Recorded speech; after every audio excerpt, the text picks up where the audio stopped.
Hello everyone, I am Rizwan and welcome to my YouTube channel. If you're new on this channel, so please like, share and subscribe. Today I will discuss about pH.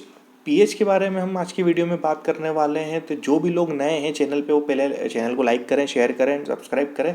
Then हम video की अब बात करेंगे। PH topic है हमारा, chemistry का एक important topic है जिसके कहीं यूज़ होते हैं। पीएच कहीं जगह यूज़ होता है, कहीं जगह पीएच की वैल्यू डिटरमाइन करना हमारे लिए बहुत ज़रूरी है। जैसे कि एग्रीकल्चर में, मेडिसिन फील्ड में, केमिस्ट्री इंडस्ट्रीज़ में, इंजीनियरिंग में, बायोलॉजी, अदर साइंस, जितने भी साइंस की जितनी भी ब्रांचेस होती है उसमें पीएच एक इंपॉर्टेंट रोल प्ले करता है। तो स्टार्ट करते हैं पहले तो इंट्रोडक्शन से कि पीएच होता है क्या। पीएच का जो फुल फॉर्म होता है वो होता है पोटेंशियल ऑफ हाइड्रोजन, इसे पावर ऑफ हाइड्रोजन भी हम कह सकते हैं। पीएच को मेज़र करने के लिए मतलब क्या मेज़र करते हैं हम पीएच की हेल्प से। तो पीएच क्या होता है, हाइड्रोजन सॉल्यूशन के अंदर जो कंसंट्रेशन होती है हाइड्रोजन आयन की, उसे हम मेज़र करते हैं। पीएच स्केल होती है, उसकी जो रेंज होती है 0 to 14 होती है। एक्वस सॉल्यूशन में आपके पास सॉल्यूशन होना चाहिए, एक्वस सॉल्यूशन होना चाहिए 25 डिग्री सेल्सियस का होना चाहिए। अगर लेस देन 7 है तो आपका जो पीएच निकलेगा वो एसिडिक निकलेगा। देन आपका जो एक्वस सॉल्यूशन है उसकी 25 डिग्री पे अगर वो 7 से ग्रेटर है तो आपका जो पीएच होगा वो बेस होगा या एल्कलाइन होगा। तो पर्टिकुलर 7 पे ये न्यूट्रल शो करेगा। देन 7 से कम होगा तो आपका एसिड होगा, और 7 से ज़्यादा होगा, ग्रेटर होगा तो आपका बेस शो करेगा। दूसरी चीज़ ये है कि वाटर का जो पीएच होता है वो न्यूट्रल होता है। वाटर क्या होता है, न्यूट्रल होता है, जिसका पर्टिकुलर 7 क्या होता है, एक न्यूट्रल होता है। ठीक है, जैसे जैसे आप जीरो की तरफ मूव करेंगे, 7 to 0 की तरफ मूव करेंगे तो आपका जो एसिड है वो स्ट्रॉन्ग एसिड जाएगा। मतलब 6 है तो एसिड है, 5 है तो थोड़ा और स्ट्रॉन्ग हुआ, 4 हुआ तो थोड़ा और स्ट्रॉन्ग हुआ, 3 एज इट इज़। ये 0 पे आएगा तो स्ट्रॉन्ग एसिड हो जाएगा। स्ट्रॉन्ग एसिड आप कह सकते हैं HCl, hydrochloric acid. Strong acid में आप उसे ले सकते हैं। ऐसे ही हम 7 की बात करें तो 7 के बाद से जितने भी होते हैं सब बेस होते हैं। तो 8 जो होगा वो वीक बेस होगा, 9 जो होगा उससे थोड़ा स्ट्रॉन्ग होगा, 10 उससे थोड़ा स्ट्रॉन्ग होगा, और एज इट इज़ हम 14 पर जाएंगे तो वो स्ट्रॉन्ग बेस हो जाएगा। स्ट्रॉन्ग बेस होता है NaOH। ठीक है, तो ये बात होगी जनरल। हमने बात कर ली कि पीएच होता क्या है, पीएच का फुल फॉर्म क्या होता है। जो पीएच स्केल होती है उसमें नंबर होते हैं 0 to 14। देन एक्वस सॉल्यूशन में 25 डिग्री सेल्सियस पे आपको 7 से कम है तो एसिड शो करेगा, 7 से ज़्यादा है तो बेस शो करेगा, और पर्टिकुलर अगर 7 है तो वो एक न्यूट्रल शो करेगा। देन हम बात करते हैं पीएच इक्वेशन की। तो पीएच इक्वेशन क्या होती है, तो पहले तो हम ये पता कर लेते हैं या ये जान लेते हैं कि इसको डिफाइन किसने किया था, इसको डिस्कवर किसने किया था, इसको प्रपोज्ड किसने किया था। तो जो इक्वेशन है उसे प्रपोज्ड 1909 में by Danish biochemist Soren Sorensen ने किया था। इसने पर्टिकुलर एक फॉर्मूला भी दिया है, pH is equals to -log H plus ion. PH निकालने का एक पर्टिकुलर फॉर्मूला भी है, 1909 में डिस्कवर किया गया था। किसके थ्रू डिस्कवर किया गया था, बायोकेमिस्ट हैं सोरेनसन। ठीक है, दूसरी चीज़ ये है कि एग्जाम्पल की हम तो बात कर लेते हैं कि पीएच की जो वैल्यू होती है वो कॉमन क्या रहती है। तो जैसा आप जानते हैं, ज़ीरो जो स्ट्रॉन्ग एसिड होगा वो हाइड्रोक्लोरिक एसिड होता है जो हमारे स्टमक में प्रेजेंट रहता है। 2.0 लेमन जूस होता है, 2.2 विनेगर होता है, वाइन का जो होता है 4 होता है, प्योर वाटर जो कि मैंने आपको बताया एक न्यूट्रल होता है, ह्यूमन ब्लड 7.4 होता है, 14 सोडियम हाइड्रोक्साइड NaOH जो कि स्ट्रॉन्ग बेस होता है। ठीक है, नेक्स्ट हम बात करेंगे कि ऑल क्या सभी लिक्विड पीएच वैल्यू शो करते हैं। Not all. पहली चीज़ तो ये है कि सभी लिक्विड पीएच वैल्यू शो करते ही नहीं है। Not all liquid have a pH value. सभी लिक्विड की कोई पीएच वैल्यू नहीं होती। क्यों नहीं होती, तो अपन ने जैसे इंट्रो में बात करी कि एक्वस सॉल्यूशन होना बहुत ज़रूरी। एक्वस सॉल्यूशन मीन्स क्या, एक्वस सॉल्यूशन वो होते हैं जिसमें वाटर होता है और उसके अंदर कोई चीज़ अपन मिक्स करते हैं। लाइक पानी में आप सॉल्ट मिक्स कर लीजिए तो एक एक्वस सॉल्यूशन हो जाएगा। पानी में आप वाटर में आप शुगर मिक्स कर लीजिए तो वो भी एक एक्वस सॉल्यूशन हो जाएगा। लेकिन किसी में अगर वाटर की प्रेजेंस है ही नहीं तो वो एक्वस सॉल्यूशन नहीं कहलाएगा। तो जिसमें वाटर की प्रेजेंस रहेगी ही नहीं तो उसका हम पीएच डिटरमाइन कर ही नहीं सकते हैं।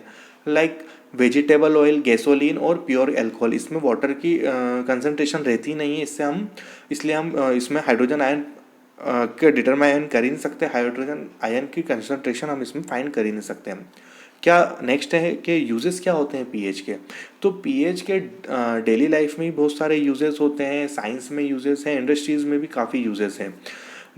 इम्पोर्टेंट यूजेस ये है कि पुल जो पुल होता है उसको मेंटेन करने के लिए, वाटर प्यूरिफिकेशन के लिए, एग्रीकल्चर के लिए, मेडिसिन के लिए, chemistry, engineering, oceanology, biology and other science, science की ब्रांचेस में, साइंस की फील्ड में इसका एक मेन इंपॉर्टेंट, ये एक वाइटल रोल प्ले करते हैं पीएच। दूसरी चीज़ ये है कि इम्पोर्टेंट क्या है पीएच का।